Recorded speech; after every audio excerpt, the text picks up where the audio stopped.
welcome. This is a 6-week course, or at least in 6 sessions. It requires a lot of homework. The more you put into it, the more you will get out of it. The strength of the course is in what you learn from the Psalms. And the course is there just to guide you through that learning process, not to do it for you. Why would I call a course like this for the healing of the nations? Many of you perhaps will recognize where that phrase comes from. It comes from the book of Revelation, and it speaks of the leaves of the tree of life being for the healing of the nations. Well, what is this tree of life, and what are its leaves? The image in the right-hand corner of the slide is by Marc Chagall, one of the many images he did of the tree of life. In this case, emphasizing the leaves of the tree of life. In the first psalm, that tree is mentioned, and it says that its leaves do not wither. So that's why I have chosen this particular title for the course, because not only do we have a medicine, but the nations need to be healed. And over the next 6 weeks or 6 sessions, if you're doing this in a compressed form, I hope that is what we will begin to learn. And so I would repeat what I said at the beginning. You really can't learn this from me, because I'm involved in, as we all are, in complicity in the illness that we need healing from. But nonetheless, the healing is possible. At the beginning of each session, there is a selection of music. The music's optional. You can click on the link and play the YouTube component. You may want to minimize it if it turns out that there's some advertising, or else close the advertising. Music has been an expression of the Psalms, of course, throughout the last 3,000 years. And we will do just a few selections. The opening one, in a strange language, perhaps to some of you, Jehovah quam multis sunt hostes mei, is by Henry Purcell. We will look at language in this course, but for the most part, we're working in our native tongue, English. But do listen to this marvelous piece of music.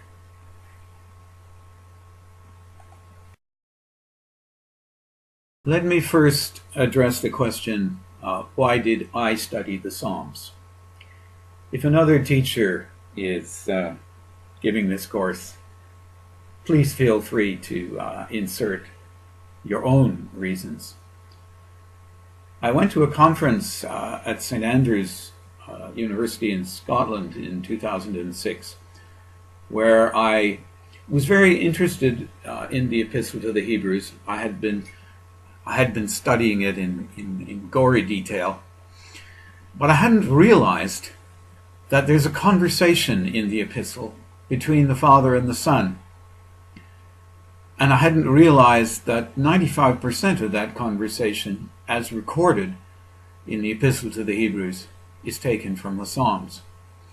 I knew immediately that I had to learn to read the Psalms as they were first written, so that I could begin to understand how Jesus would have read those Psalms within the knowledge that he learned of their history and the history of Israel in his own human life. So I began to read with the poets and to hear the sound of their voices.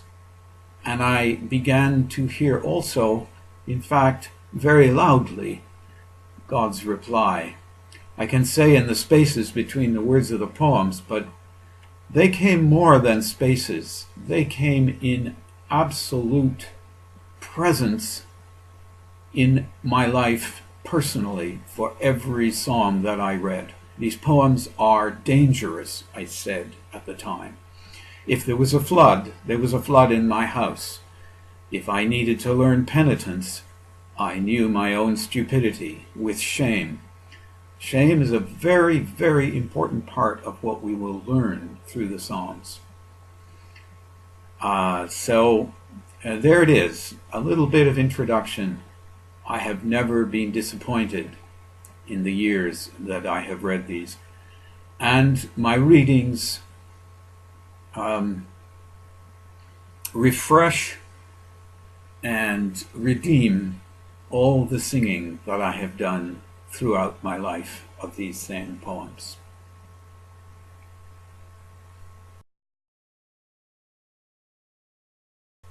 We're not going to do the whole course in the next 5 minutes. It's a long learning process. Today we will look at section 1. What is the Psalter? When was it written? Who for? Why? And a little bit about how to read the Psalms. Next week, or next session, we'll look at translation. Translation is more fun than a barrel of monkeys, so get ready to think about language in all that we're doing over the next 6 sessions.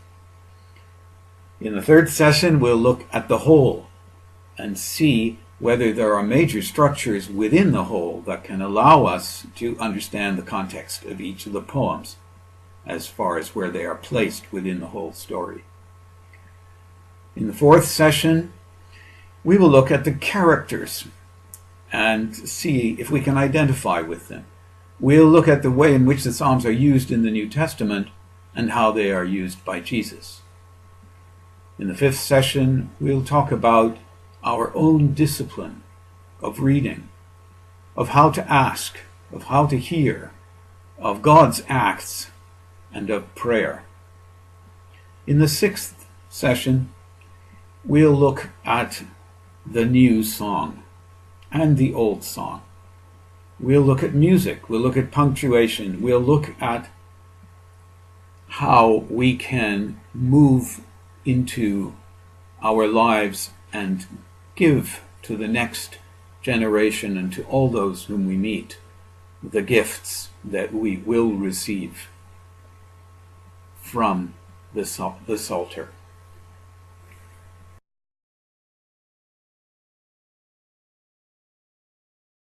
I have suggested the following format for each session. It's very important, even if you're doing this work in a small group or even alone, that you do the homework. This is not a matter of learning from a lecturer. The music, 5 minutes of music, will do something for you that a lone voice cannot do. The introductory lecture, I will certainly do my homework also and try to lead you into this marvelously treed forest, this marvelous gallery of images, which is the Psalter. We will read one or more psalms in every session. We'll do a workshop. You should have a piece of paper in front of you with the psalm text on it so you can read it and try and draw the connections in the text yourself and develop your own questions. And then if you have a copy of Seeing the Psalter, you can use the tables in the text for that psalm to confirm that you've made some of the connections that are in the text itself. We'll have a short break. Everybody needs a break after an hour's work, and then come back together to discuss the questions and to prepare the homework for the following week. If we're doing this week by week, I hope the next 6 weeks will get you into the habit of reading 1 or 2 psalms every day. I've been reading them now just about every day, not always with great discipline, for 7 or 8 years. And I still don't have them from memory, although I have snippets of memory everywhere. There are only 150 of them, but it's a very, very substantial piece of work. It's a substantial handle on history and the gospel in one book.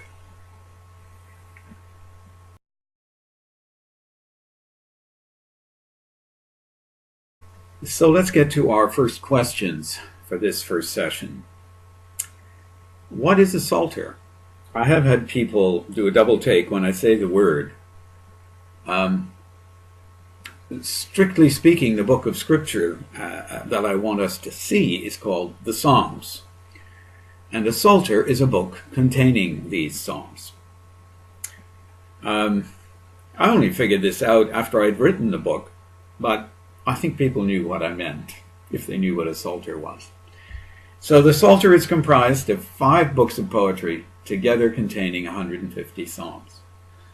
There are many translations from the original Hebrew, more than one in Greek, many more than one in Latin, and many in English. It is a book that has been loved in every generation, and more could be said on this, but I want to move on to other questions.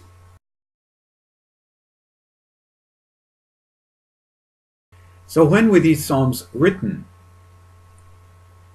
Well, you can see I've extracted some dates from the Jerusalem Bible, 1962, and there are several books out there that one could use, such as the Psalms Through 3,000 Years by William Holiday from 1993, or the more recent Blackwell commentary, the Psalms Through the Centuries by Susan Gillingham.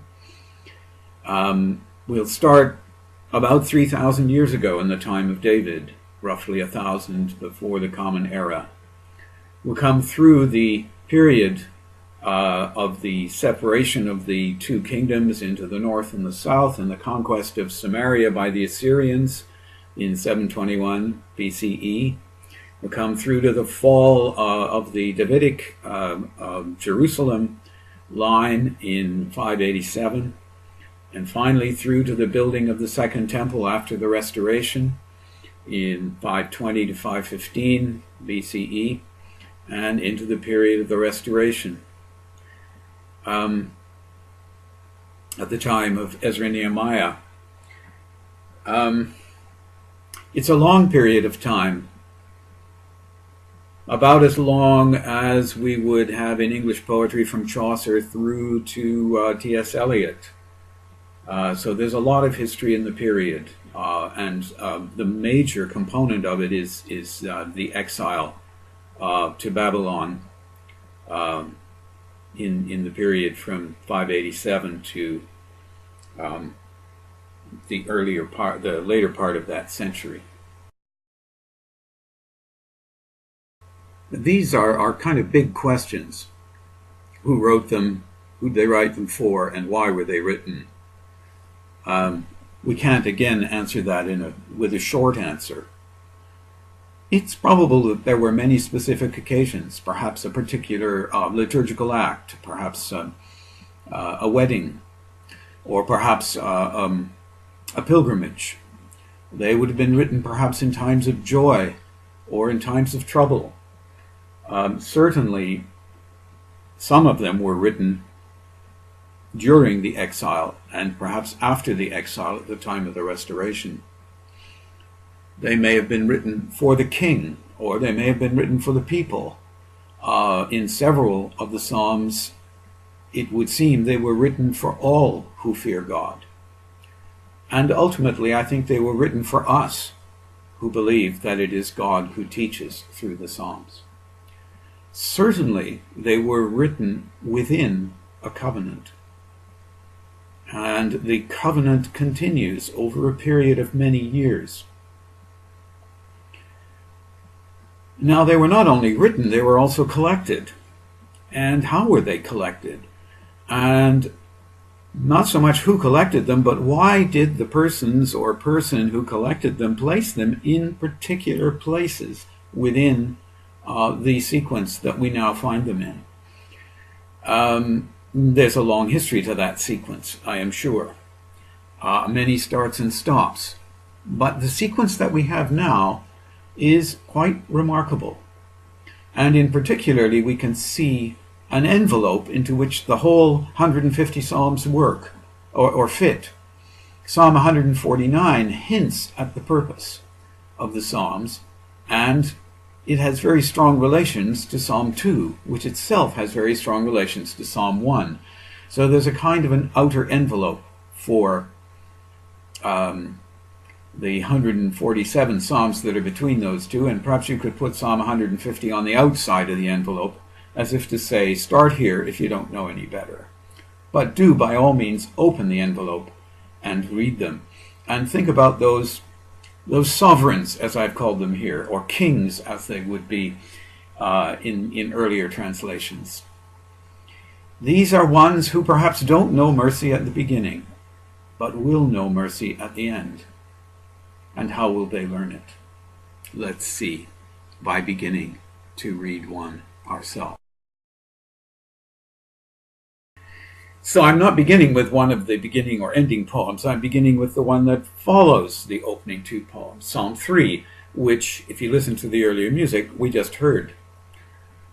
Now, I've just put all the text in front of you. Lord, how are they increased that trouble me? Many are they that rise against me. Multi insurgunt contra me. Many are they that say of my soul, there's no help for him in his God. But thou, O Lord, art my defender. Thou art my worship and the lifter up of my head. I did call upon the Lord with my voice, and he heard me out of his holy hill. I laid me down and slept, and rose up again. For the Lord sustained me. I will not be afraid for the increase of 10,000s of the people that have set themselves against me round about. Up, Lord, and help me. Surge Jehovah, and help me, O my God, for thou smitest all mine enemies upon the cheekbone. Thou hast broken the teeth of the ungodly. Salvation belongeth unto the Lord, and thy blessing is upon thy people. So there we had a block of text. It's a bit easier to read and to see if we put some carriage returns in. And it's not expensive anymore because we're not wasting paper, just screen area. Also, that particular psalm left out the inscription, which in the Hebrew numbering is always verse 1. A psalm of David. And the occasion is given when he ran away from the face of Absalom, his son.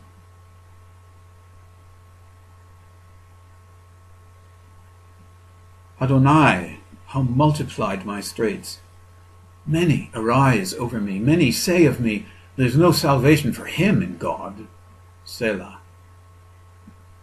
But you, Adonai, a shield about me, my glory, and lifting high my head.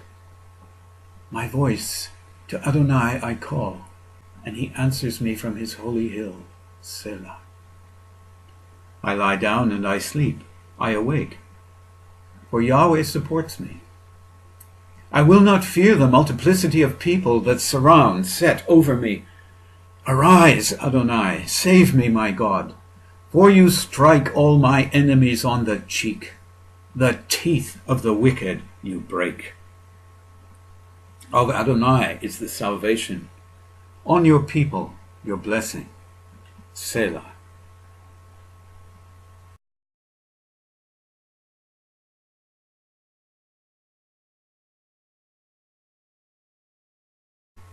So there we have two very different translations. One traditional and my own close translation of the Hebrew. Quite literal. I'll talk more about the translation in our next session. The first thing I want to show you is the way in which the psalmist uses words by repeating them within the poem.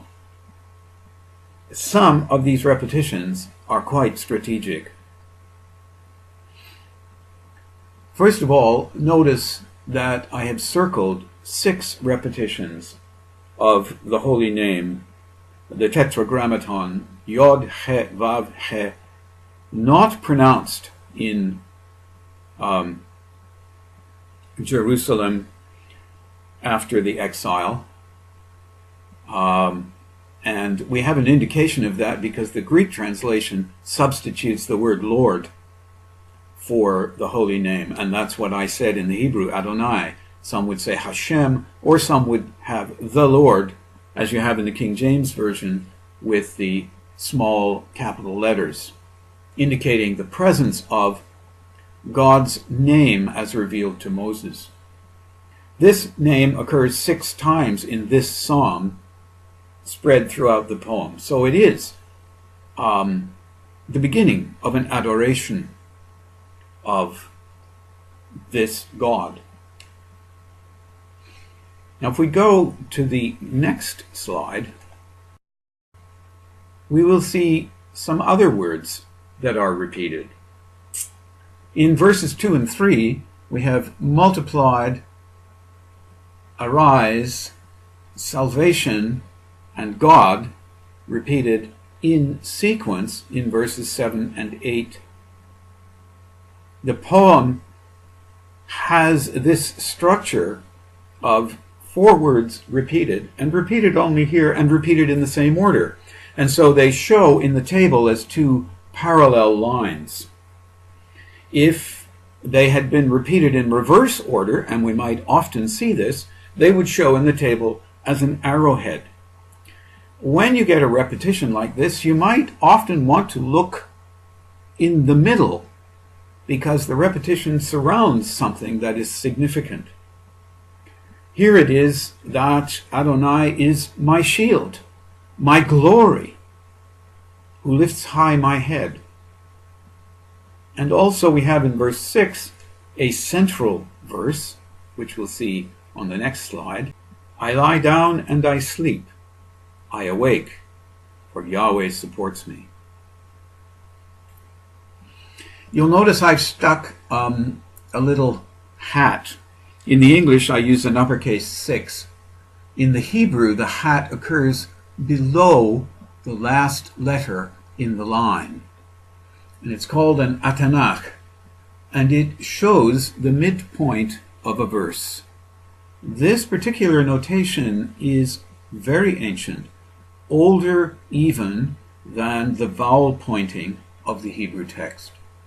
No one is quite sure how old it is, and we'll look at it in more detail in the 6th session.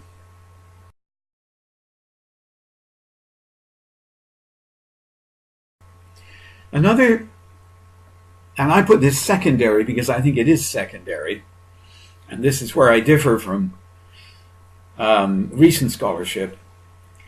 Another very important part of reading the poetry is parallelism. Parallelism is where the same thing is said in different words. The first thing I showed you is where the same word is repeated multiple times. But parallelism is very important. It locks in the meaning for us. It has a kind of vertical grammar that teaches us how to read. But notice this one. It's a game. For you strike all my enemies on the cheek. The teeth of the wicked you break. You see, it's a reverse parallel. It is a circular structure in its conceptual form, and in the repeated words, we'll also find circular structures through them. What we have here, the enemies and the wicked, refer back to the troubles that David was in. The tsarai, the what I call straits in the first verse, and what we have, the hostes, or the enemies of the Latin translation, or adversaries. There are enemies, troubles, straits, and adversaries everywhere in the Psalms, even in that most calm green pasture of Psalm 23, the most remembered psalm, at least in recent English history, where it says, "You arrange, facing me in my presence, a table in front of my adversaries." I didn't use presence, in the presence of my adversaries, because I reserve that word present, which is actually the word face in the Hebrew. Face and presence I take together, but in front of, neged, my adversaries. It's a different word in the Hebrew. Anyway, I'm getting carried away with translation before I should. So, I'll sum up 3 techniques. You might have only seen 2, but the first one was important, putting in the carriage returns. We have 3 techniques: parallelism, prosody, and recurrence. And we can show them with the first verse of Psalm 1. It works out to have 3 statements. That's a division of by 2 and by 3 by putting in carriage returns. It works out to have a complex parallel, walking in the advice of the wicked, in the way of sinners not standing, in the seat of the scornful not sitting, a kind of A, B, B, A, B, A, where you have an action and a place. The English translation here completely mirrors the shape of the Hebrew. And we also have repeated words in the Hebrew. Lo, lo, lo. No, don't do it, don't do it, don't do it. Repeated. So there's recurrence, parallelism, and arranging the text so that we can see it. Now, enough lecturing from me. We come to our first exercise. This is really the end of the formal lecture and the beginning of your work as you come to grips with the techniques that I have suggested for reading the poems. You will also notice that Psalms 1 and 2 are one poem, not 2. And yet they probably were written several hundred years apart. One is old, one is new, but they were very carefully put together. And their togetherness is very evident from the repeated words that are used within them.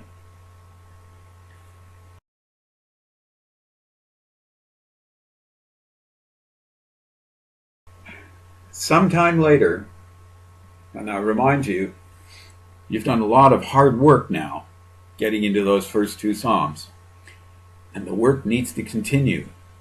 Do give yourself rest, though. Much of what you learn while you're asleep. Our homework is to look at what I call the Psalms at the seams. The Psalter is comprised of 5 books. They're all contained, with the exception of 150, between 1 and 2 and 149 as a kind of envelope. Book 1 ends with Psalm 40 and 41. And I put Psalm 40 in there because I want you to recognize that Book 2 ends with Psalm 70, and it is about 3 or 4 verses taken from Psalm 40. And it raises the first question, why are there duplicates within the Psalter? We'll come back to that. Book 2 ends with Psalm 70 through 72. Book 3 then begins with 73 and ends with 89. Book 4 begins with 90, and it has a mirrored prayer in 102, and it ends with 106. I didn't put in the opening of Book 5, Psalm 107, though you're certainly welcome to read that as well, because I thought we had enough. Those seams will give us the beginning of an insight into the substance of the book of Psalms. So please read 2 Psalms each day and enjoy them always.